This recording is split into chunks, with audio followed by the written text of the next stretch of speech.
দেশে জ্বালানি তেলের দাম বাড়ানোর ক্ষেত্রে বড় লাভ দিতে চায় বাংলাদেশ পেট্রোলিয়াম কর্পোরেশন বিপিসি। দাম বাড়ানোর জন্য তারা মরিয়া। প্রতি মাসেই তারা অস্বাভাবিক দাম বাড়ানোর প্রস্তাব দিয়ে যাচ্ছে।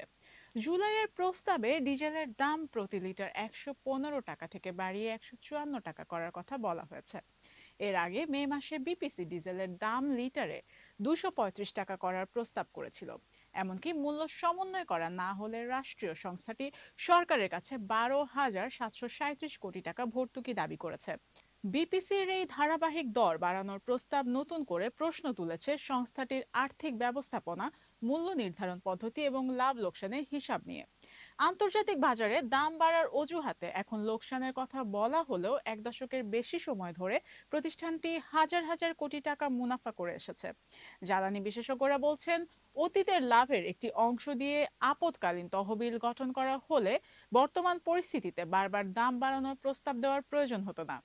পাশাপাশি বিপিসির আর্থিক হিসাবের স্বচ্ছতা ও নিরপেক্ষ নিরীক্ষার অভাব নিয়েও অসন্তোষ রয়েছে।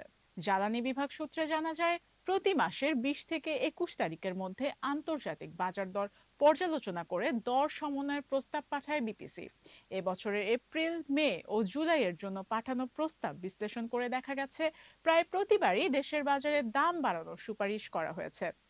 এপ্রিলের প্রস্তাবে প্রতি লিটার ডিজেল 156 টাকা, অকটেন 149 টাকা, পেট্রোল 145 টাকা এবং কেরোসিন 141 টাকা করার কথা বলা হয়। প্রথমে দাম অপরিবর্তিত রাখে সরকার।